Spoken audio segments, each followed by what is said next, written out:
Well, thank you very much, Maria Grazia.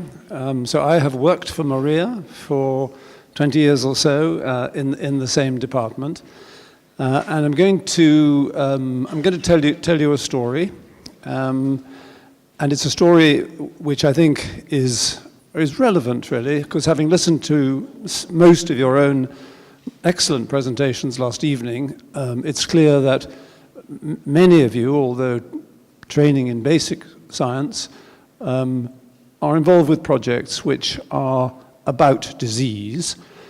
And my story is really an example, I think, of what I like to call clinical science or experimental medicine.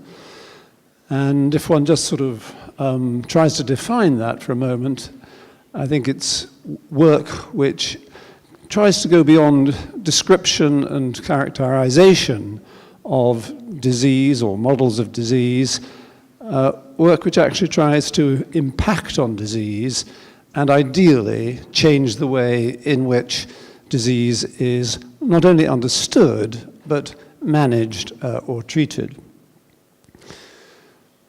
So this is mostly about what I like to call mechanism-based therapeutics. And I put it backwards by saying how a potential drug took a long time to find its disease. So when you get to be,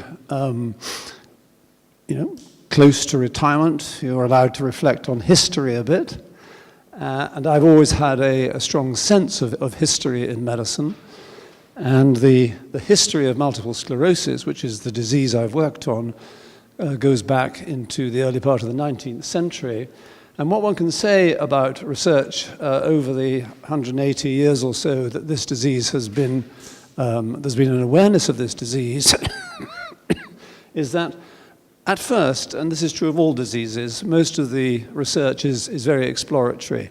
It is searching for some handles which one can then develop and progress. But sooner or later, the exploratory phase of clinical science has to move on and articulate a particular question which one wants to answer.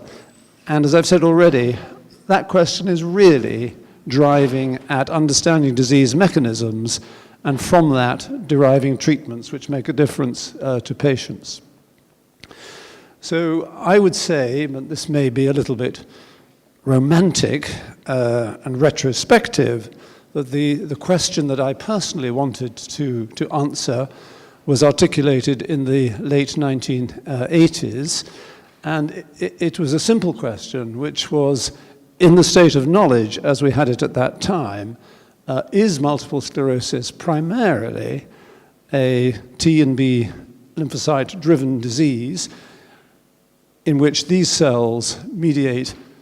It's a systemic disease, and they lead to inflammation of the brain and spinal cord by entering the brain and spinal cord in excess numbers and accumulating. Now, this is a very simple question, but at the time, it was quite pivotal in terms of trying to move from the exploratory phase of research into mechanism-based therapeutics. And it may be a sad reflection on me and the work I've done, that really I've only ever done 2 experiments in my entire life. One of them has taken 40 years. It's done now largely, but it has taken a long time. And the other has taken 26 years. So you can't accuse me of not sticking with it, but big questions often take quite a long time to answer. So I'll tell you about these 2 experiments. So the first began in 1975 when I was a PhD student, as you are now, most of you. And it concerned the etiology, the cause of multiple sclerosis. And it was work that, in a sense, built on a history of realizing that there was some kind of ethnic susceptibility to this disease, some races in which it was more common than others, and work on the global distribution of the disease, which again suggested that there were places where it was very common and times in the life of the individual when it was very common.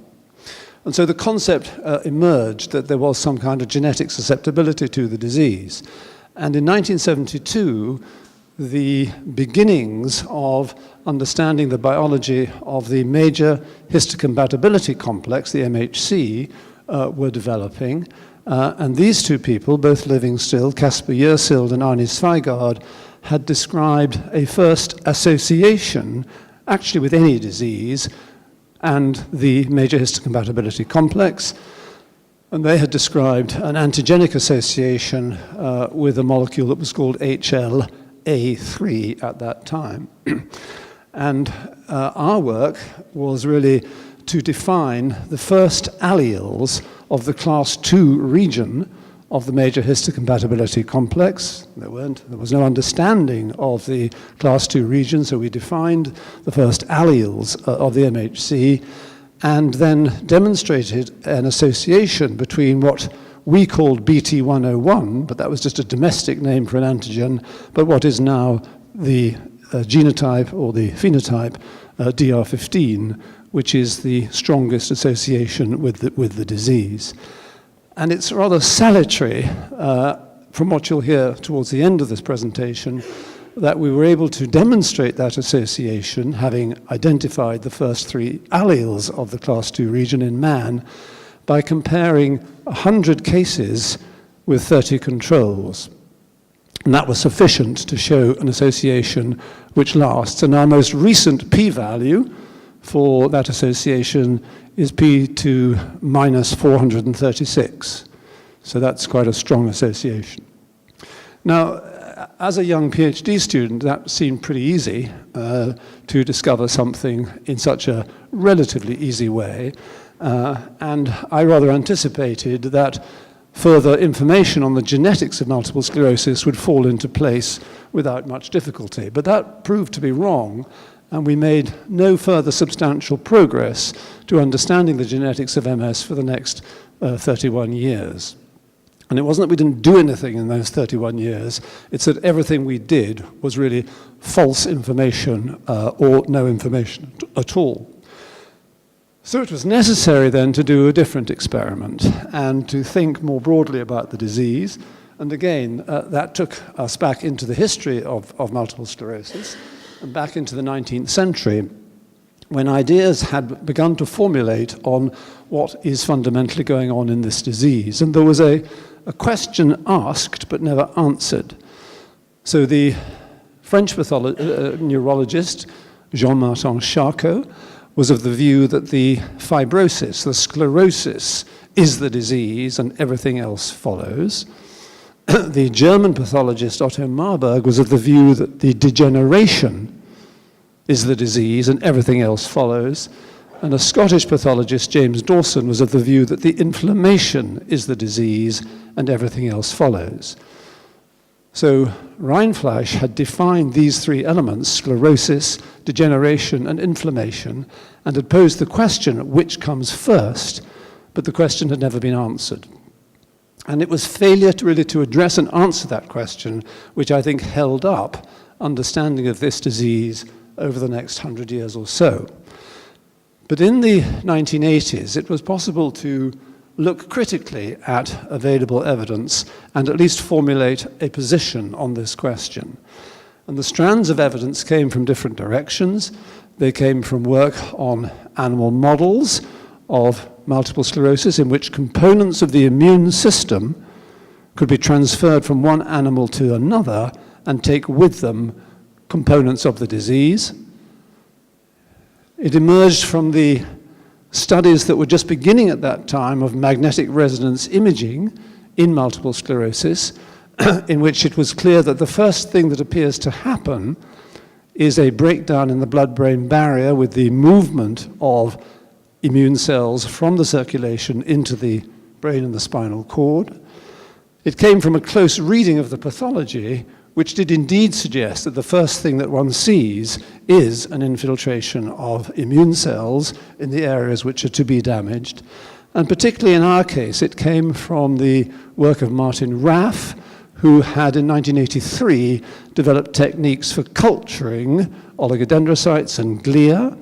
And we learned those techniques from Martin and started to try and assemble the cellular architecture of the pathology of multiple sclerosis in vitro by putting together different components of glia, neurons, and immune cells to try and reproduce the disease. And our particular work at the time, and this was the work of two PhD students, Neil Scolding and John Zychek, was to, as I've said, try and reassemble the cellular pathology of the disease, and in particular, the emphasis was on the role of antibody, of complement, of microglia, interacting with oligodendrocytes and myelinated axons to try and understand the disease. And by the late 1980s, we had drawn a picture, and this is it, and you've seen it already, in which the pathogenesis of the disease was drawn as a cartoon, in which the events going on in the brain and the spinal cord were so complicated and involving so many different mediators and players that we argued that what we really needed to do was to get back a step and to get outside the nervous system and try and deal with what hypothetically was the fundamental problem, which was this migration of activated immune cells from the circulation into the brain and spinal cord in excess numbers. So a question was asked and a hypothesis stated, but the question was, could we do anything about that? And this is where, in a sense, serendipity and luck comes into one's career, because at that time, we're now in 1988-9, I'd moved from my previous post as Professor of Neurology in the University of Wales in Cardiff to Cambridge. And of course, a few years earlier in Cambridge, the late Cesar Milstein and George Kohler had developed the technique for making monoclonal antibodies. And within a very few years, Greg Winter and Herman Waldman had adjusted the monoclonal antibody technology to make humanized monoclonal antibodies, which were disguised and could theoretically be given repeatedly to an individual without eliciting an anti-idiotypic immune response. And these were, in a sense, the birth of monoclonal medicines, monoclonal antibodies as medicines. And by good luck, the very first monoclonal antibody that they ever humanized, which they called Cambridge Pathology First Human, Campath-1H, was designed to induce immune tolerance by depleting T and B cells on the grand scale. And this antibody, Campath-1H, turned out to be targeted against an ubiquitous antigen, CD52, present on all T cells, B cells, some monocytes, but not, by and large, on lymphocyte precursors and stem cells. So Cesar had developed the monoclonal antibody technology. Greg and Herman had made the first humanized monoclonal, which could be used as a medicine. And Martin Lockwood, who was a friend of mine, who was a renal physician, a nephrologist, who died in 1999, had given Campath-1H to a doctor, actually, who was a consultant in the hospital who had a form of immune disease called vasculitis. And so there was this very primitive experience of actually how you administer a monoclonal antibody in man. So this then, if you like, was the perfect setup in order to take a first step and test our hypothesis that a monoclonal antibody which depleted T and B cells could be used to treat the disease. So we treated a first patient in 1991, and we've since treated many other patients. The first group of patients that we treated were patients with relatively advanced disease who were already disabled. That was because the culture of the time was that you didn't use an experimental medicine in people who were anything other than desperate. This turned out to be a mistake, and it cost us about 7 or 8 years of work. But once we had learned from that lesson, then we switched to treating patients early in the disease, as I'll explain.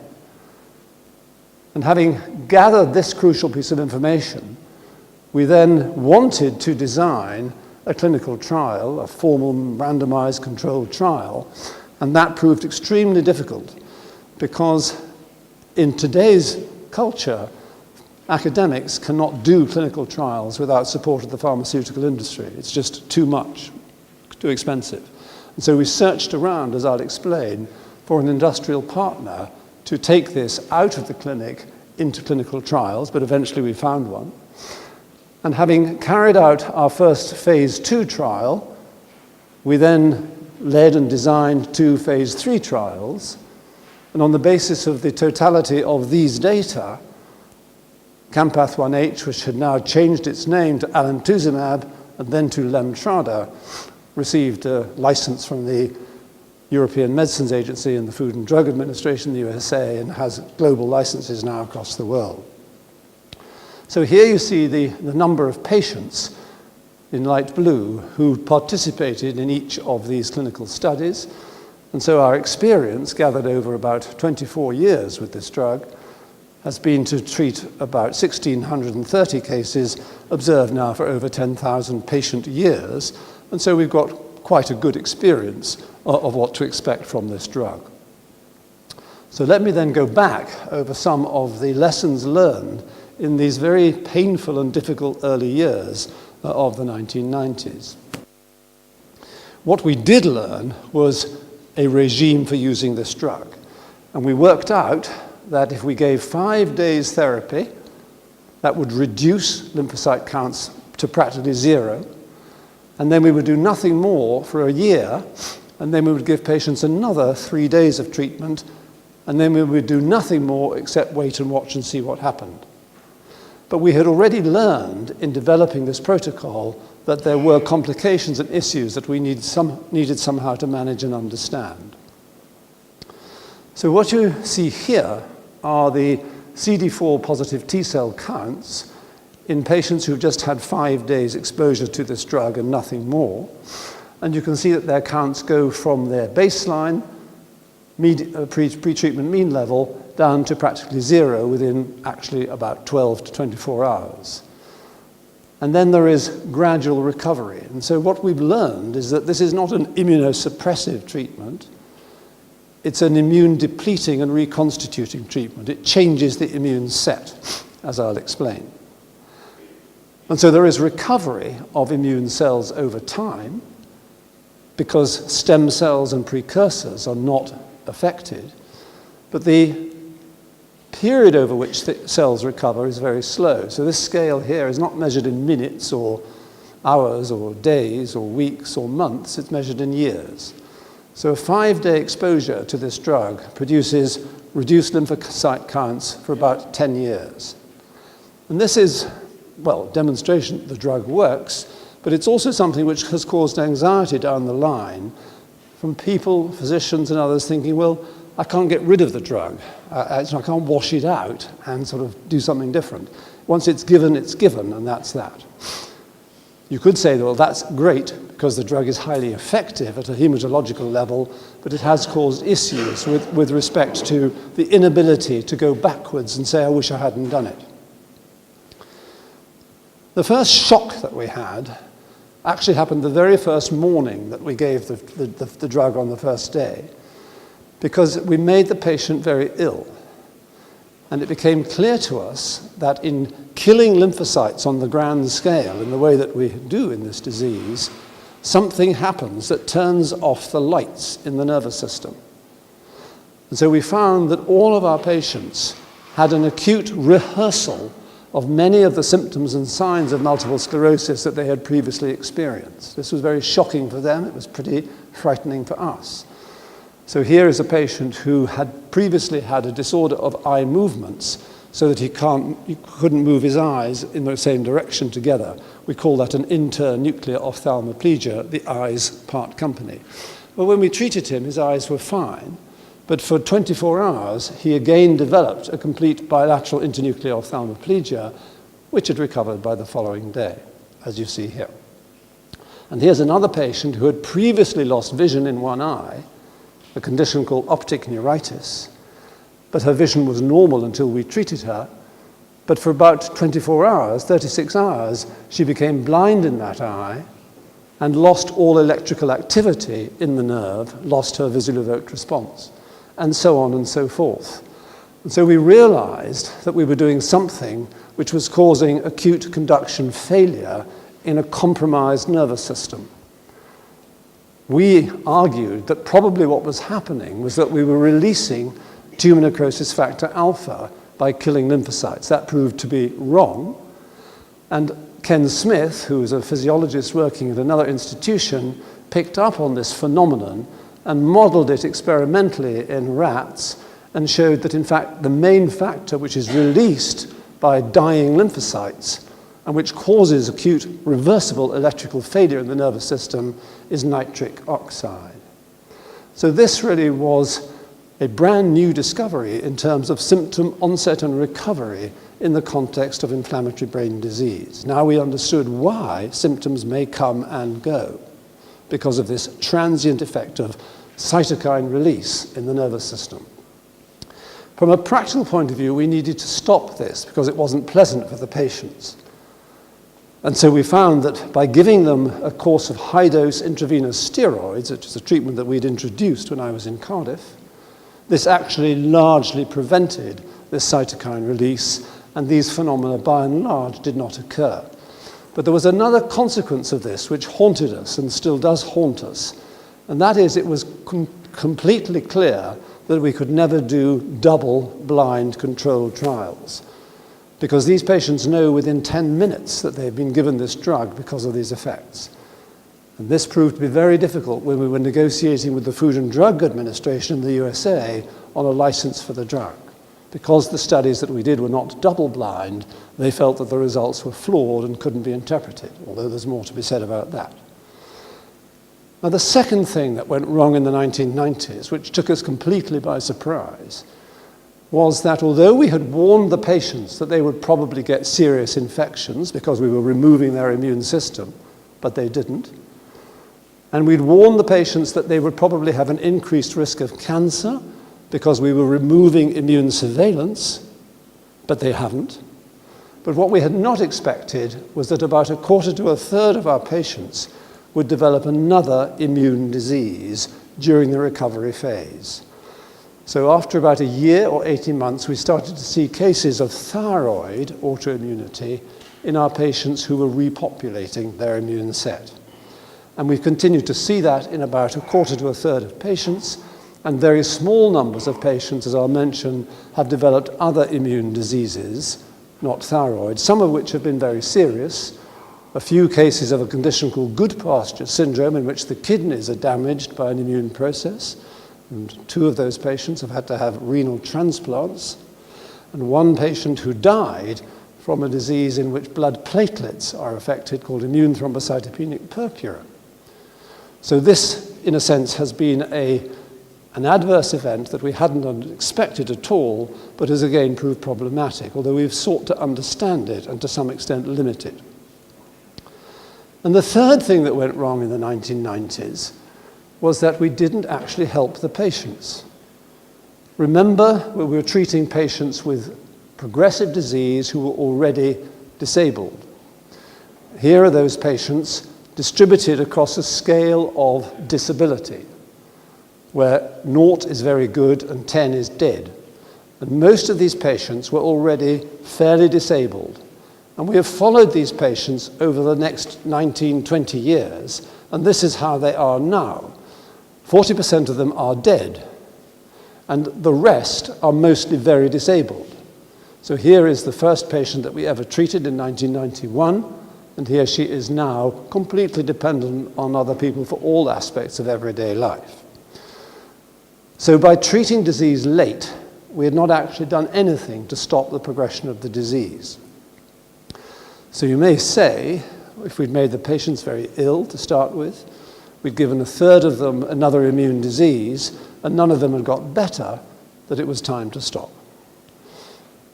But we didn't stop because we realized the fundamental mistake that we had made over the previous 7 or 8 years, and that was to treat the disease late. And at that time, evidence was emerging which was explaining that in progression and in disability in MS, what is happening is that there is post-inflammatory neurodegeneration. The nervous system cannot stand unlimited waves of inflammation, and eventually it starts to degenerate. And so we were treating a neurodegenerative process with an anti-inflammatory drug too late. And so our tactic then was to stop, and despite the risks and despite the anxieties of treating people who were early and quite well, that's what we did. And so here's the next cohort of patients who were treated much earlier in their disease. A few of them had very, very aggressive illness and were already disabled. And over the 15 years that we've been looking after those patients, they have remained unwell and one has died. But in the main, over a 15-year period, by treating the disease early, these patients have remained stable. And in fact, 60% of them, as I'll show, have actually got better over a 12 to 15-year period, which by and large doesn't happen in the disease. So this then was a fundamental lesson learned, that if you're going to use this drug, but any drug currently available for the treatment of multiple sclerosis, it must be used early. So by this stage, we felt that we'd learned the fundamental principle, which is that this is a disease that can be treated and in which long-term stability or indeed improvement can be obtained as long as the timing is right. And so we wanted then really to break out from our clinical experience and design and lead an international phase 2 study. And we had great difficulty in breaking into the pharmaceutical industry with these data. And eventually we were saved by two people. And the first person that saved us, and the point here is not to be funny in any way, but to make the point of the great power of the advocacy of patients. So the first person who saved us was a patient who was an attorney specializing in medical negligence, probably not exactly the sort of person you want to put into a study of this kind. And she had had fairly aggressive disease. She'd had 7 episodes in a short period, which had left her unable to do most everyday things that a young person would hope to do. So we gave her the drug. In fact, we've given it to her 5 times. And she's one of the sort of highest numbers of patients that we've given. She did develop immune thyroid disease. And despite having had 7 episodes before being treated, she's had 2 mild episodes, very mild, in the subsequent 14 years. Now, she wrote up her story in a woman's magazine. I was almost crippled. I would probably never have a boyfriend again. I would never be a mother, a lover, just an invalid. Well, very sad stuff. In fact, none of these things have come to pass. She is a mother. She's normal. Whether she's had lovers or not, I don't know. But, you know, some things a drug can't do, Maria. The other person who saved us was this man, Jeff Buchalter, who was the chief executive officer of the company which had bought Campath at this stage. And here you can see all of the companies who had traded this drug, who'd bought the rights and sold it on, because they didn't feel that there was a future for this particular drug other than in the very niche market of a particular form of leukemia that we won't go into. And Jeff Buchalter came to Cambridge to discuss, he was the CEO of Ilex Oncology, whether or not he should invest in a phase 2 clinical trial. And he heard the data that I've given you already, and his view was that the chances that this would lead to a marketed drug was less than 1% of 1% of 1%, and he wasn't interested in that. So that was rather dispiriting. But by a complete chance, in fact, he bumped into Mary, who you've just met, when he was leaving the hospital. And we paused, and I introduced her, and she told him her story, and he completely changed his mind and was so impressed by the advocacy of the individual patient that he went away and raised $100 million to do the phase 2 study. And I think it's fair to say that without that chance encounter in the corridor, the rest of what happened would not have gone on. So what did happen then is that we designed a phase 2 clinical trial, and on the basis of that, 2 phase 3 clinical trials. And these had certain basic principles which were born of what we had learned already from our work.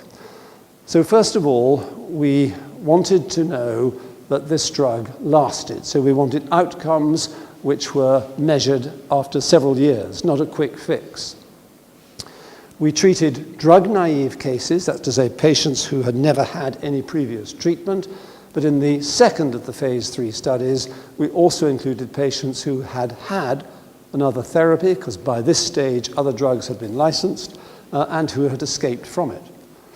We committed to one particular dose of the drug, a lower dose than the one that we had been working on, and probably most significantly, make sure that the patients were relatively early in the disease and not yet too disabled, these crucial lessons that we'd learned. And because of the risks of this drug, because of the adverse effects, we felt that we couldn't carry out placebo-controlled studies. There were by this stage, because we're now in the year 2002 and we've been at this for over 10 years, there were other licensed therapies for multiple sclerosis, especially the drugs called the beta interferons. And so we felt that all of our studies had to be compared against patients who didn't receive nothing but received beta interferons. So these are head-to-head studies. And there isn't actually any other drug development program in multiple sclerosis in which all of the clinical trials have been done head-to-head against another drug. So a lot of lessons learned over the previous 10 years which were embedded into the clinical trials program. So these then are the core results of those 3 studies.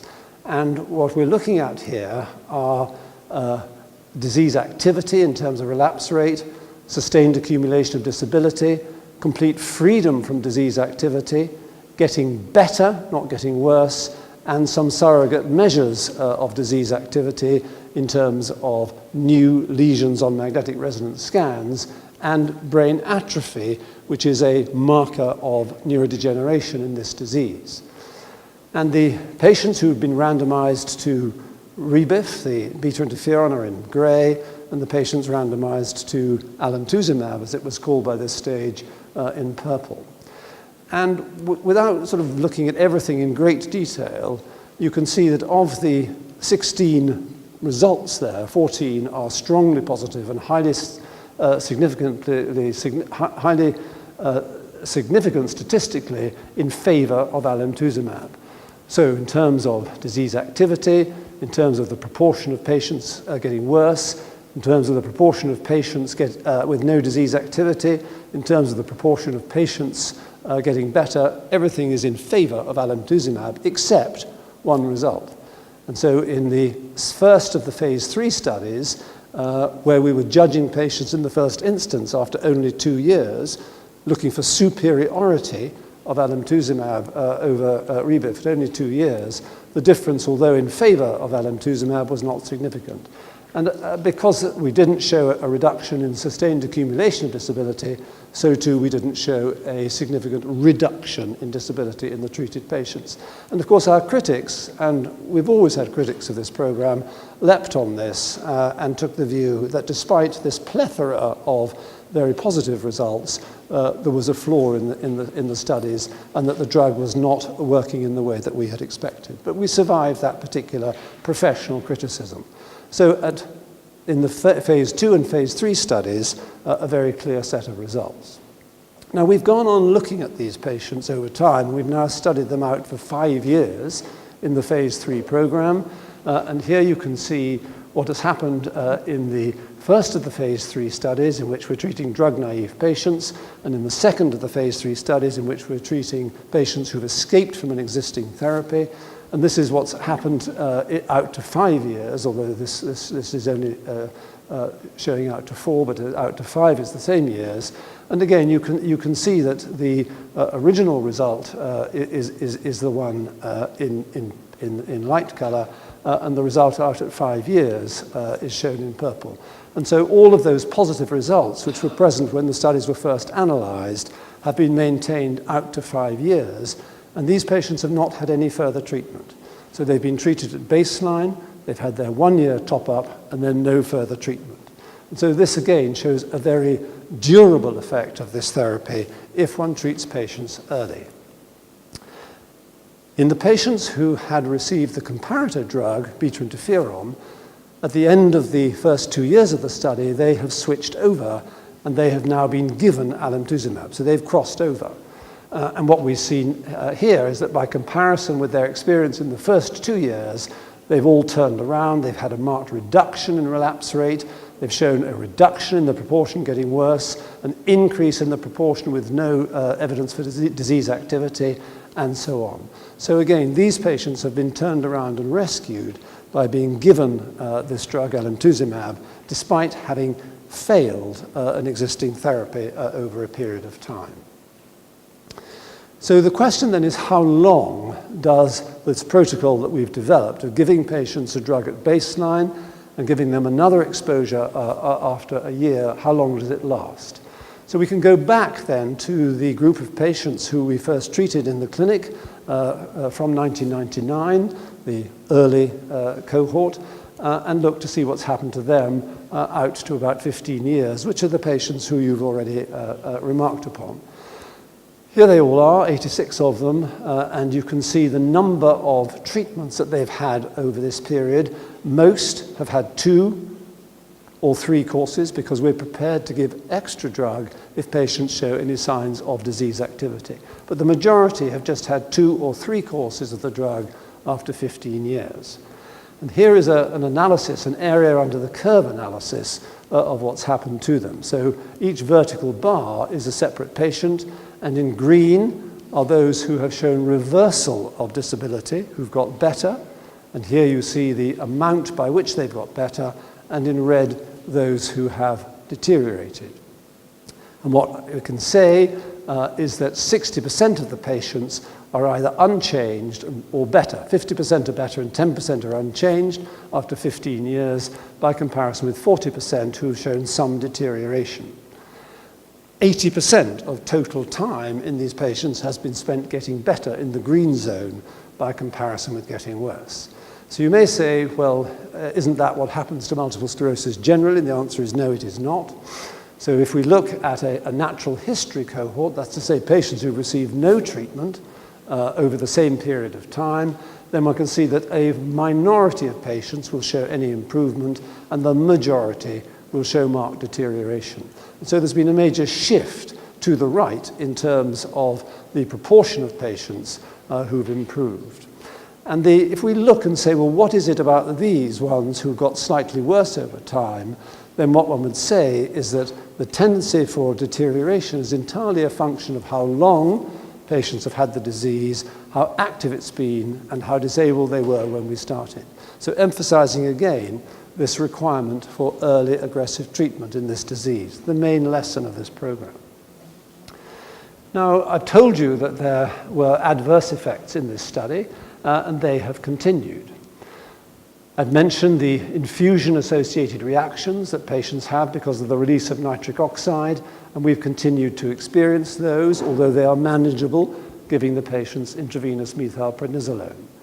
We see infections, but in the main, these are relatively mild: shingles, herpes zoster, cold sores, and so on, with a very few patients who've developed serious infections.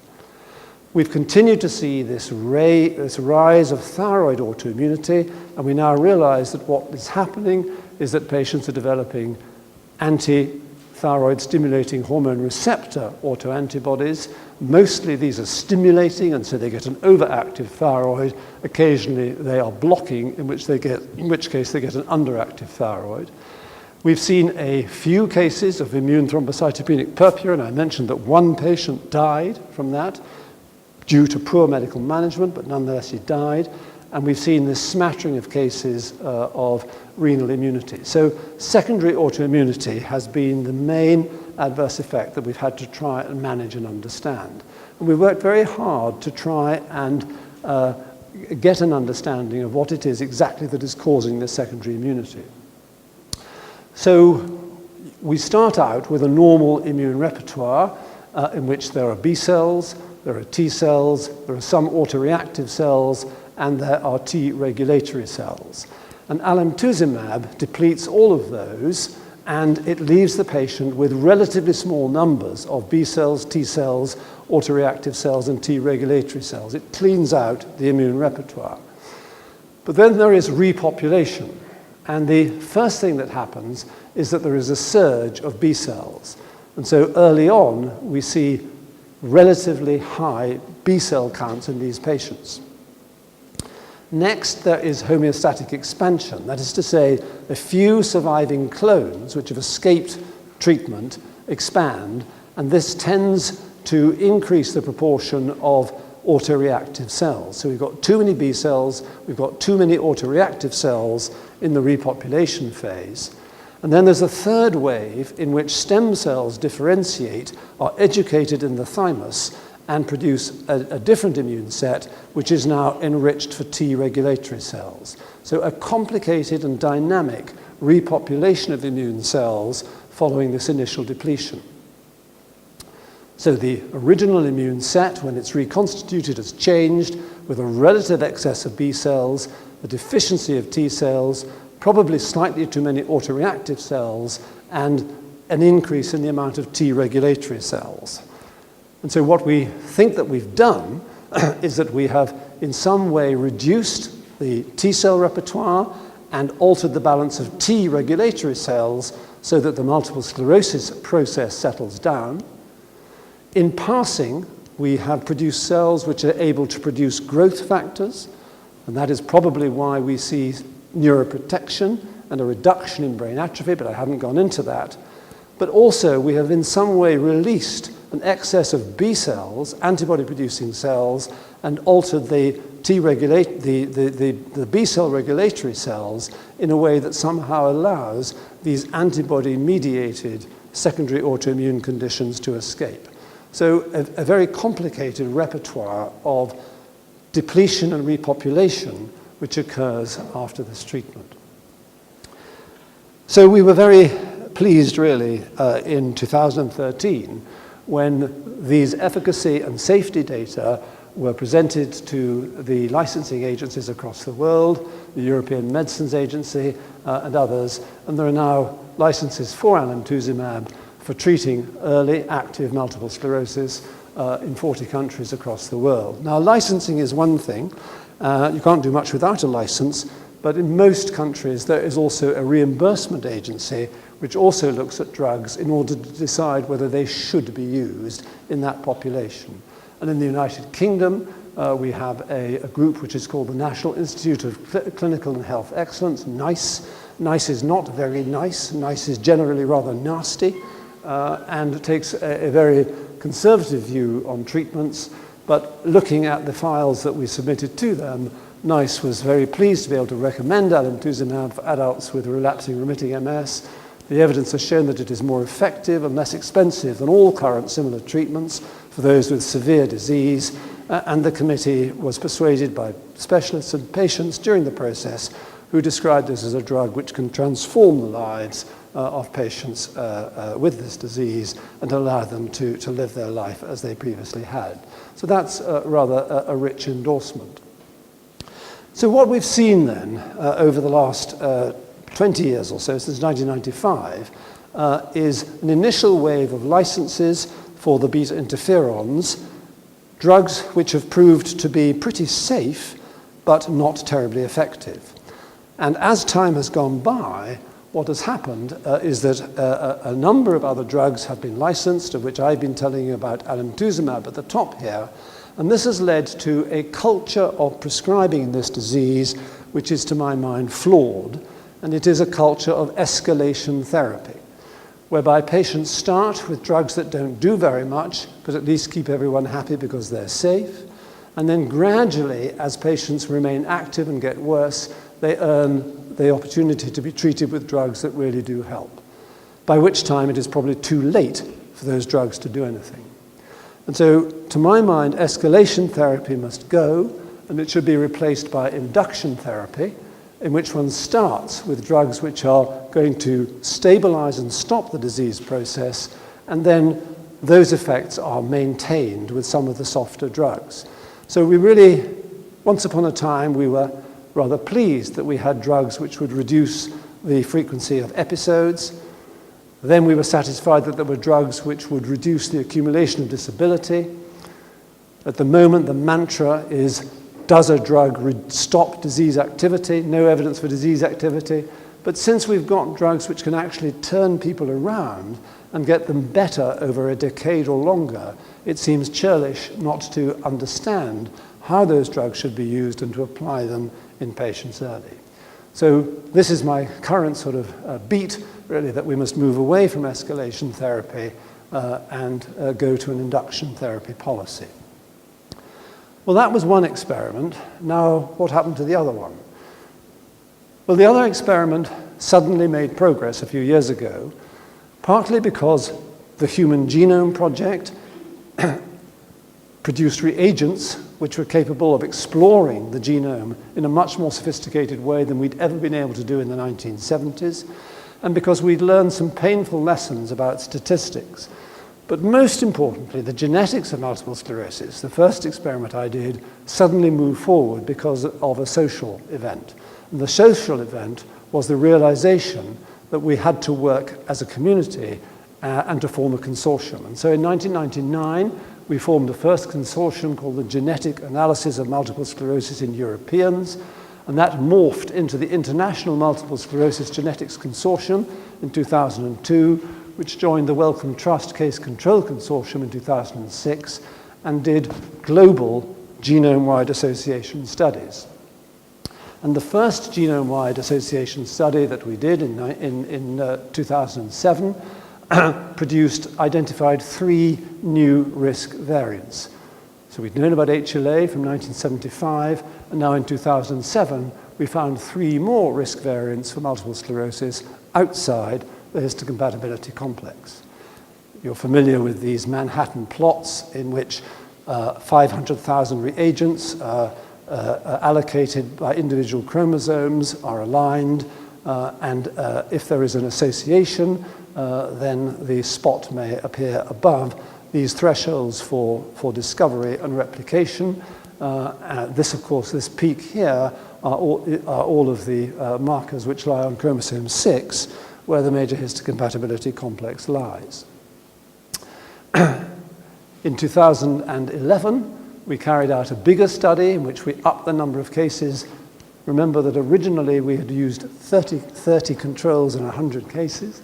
We now upped that to 9,000 and 17,000 controls, and we now moved up to 57 risk variants.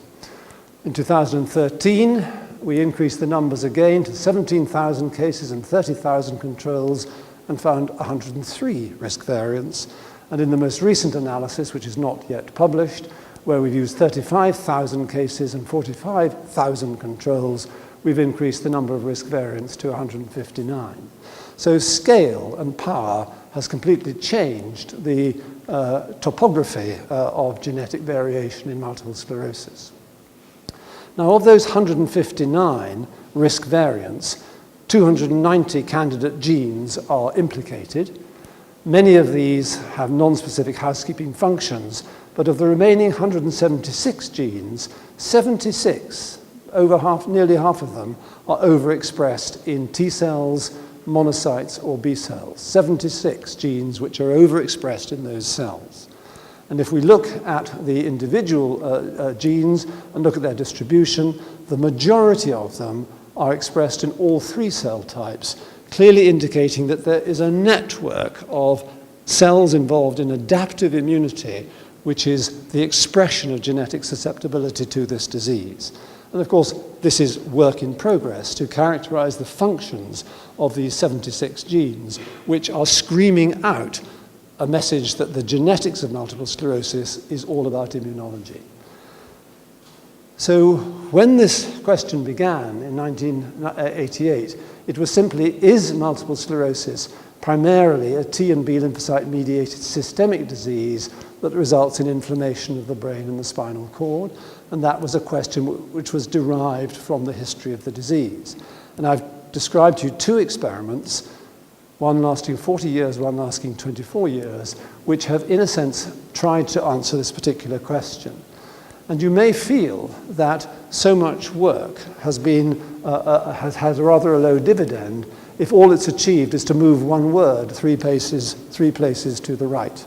But I think one can now say that whether you come at the problem from treating the disease from an immunologically motivated position or if you come at the disease from looking at genetics and etiology, you come to exactly the same position, which is that multiple sclerosis is primarily a T and B lymphocyte-mediated systemic disease that results in inflammation of the brain and the spinal cord. And whilst that has been a very instructive lesson in terms of mechanism-based therapeutics, obviously you'll allow me as a physician to end by reflecting on the complete change of experience that a neurologist such as myself has had, starting in the 1970s, treating patients in whom one could be sympathetic but gloomy because one knew that there was only one way forward for these young adults, now to a situation where one can meet patients and be confident that they're going to have a completely different future. So here then is the first patient who entered our clinical trials program, receiving alemtuzumab on the first morning, on the first day of the first trial. She was a patient who had had 6 bad episodes in the previous 2 years, and she was starting to lose confidence and starting to feel that her young adult life was completely interrupted. So she was treated in the clinical trial. She's had 3 courses of treatment, as many of the patients do, as I've said, but over the next 12 years in her case now, she's had no further disease activity, no change in her disability whatsoever. She has had 2 adverse effects, and here they are, but she's a happy woman. And so it's really been very rewarding to find myself in the position of being able to meet patients, mostly young women of your own age, with multiple sclerosis, and to know that one can now offer them an altogether different future from that when I began. Now, what I haven't got, Maria, are any further acknowledgements of the many people, yourself included, who've contributed so much to this work, because that would probably take another hour in order to present the 100 or so faces and names of the people who've really done all of the work, as you know. Thank you.